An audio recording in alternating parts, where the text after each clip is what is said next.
I don't think I've ever been more careful about making something than what I'm about to make, which is homemade dashi. Dashi is a basic Japanese stock. The only thing that I have is Japanese is this Japanese themed sweater. Full disclosure, I've made dashi one time before in my life, and it was god awful. After reading lots of recipes, I think the problem with my first dashi many years ago was that I boiled the crap out of it. Any recipe you read about dashi says that it should have the taste of sweet seawater and a little umami of fish. My dashi tasted like barf. I'm gonna try to avoid that today by following a well-developed recipe to the T. I've got my freaking thermometer, I'm gonna be measuring the water, I've got a scale to measure all the ingredients just right. I'm going full-on Japanese on this recipe. Let's see if I can make a passable dashi stock tonight. Before we start cooking today, I just want to mention that it would really make me feel very happy if you click the little subscribe button below. It doesn't cost you anything. I don't know who you are.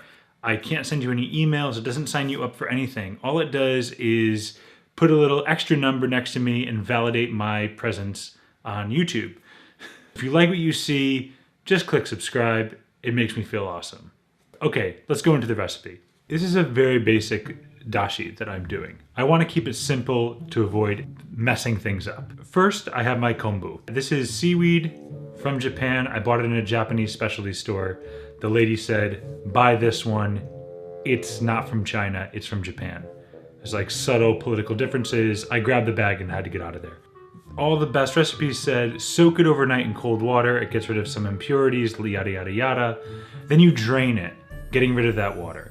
Then I took the seaweed soaked, it's kind of pliable, and I put it in the new cold water. I'm bringing up the seaweed to 60 degrees Celsius.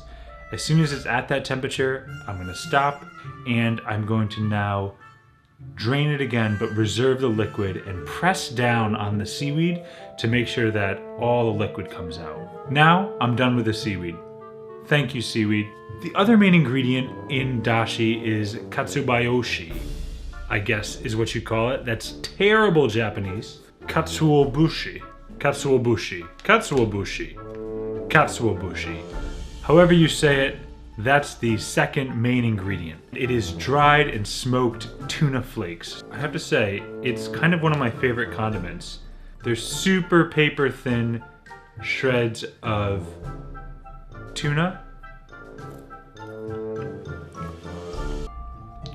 And it tastes like, you know what?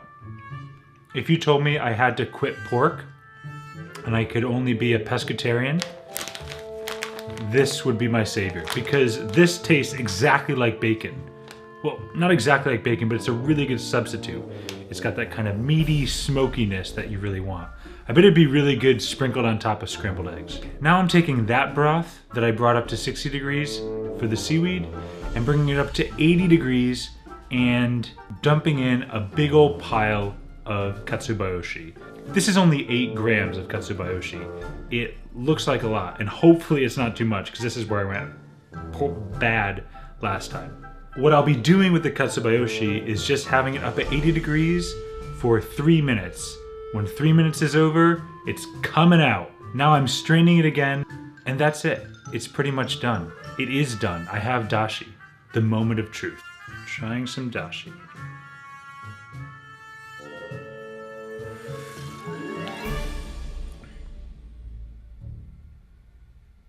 Yeah, I mean, it tastes kind of like the two things, which is good.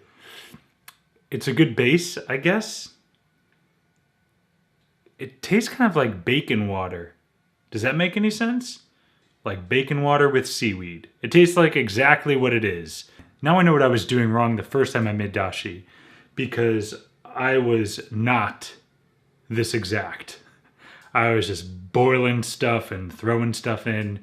Not how you make dashi. Thanks so much for watching again this week. Please click subscribe. It makes me feel happy.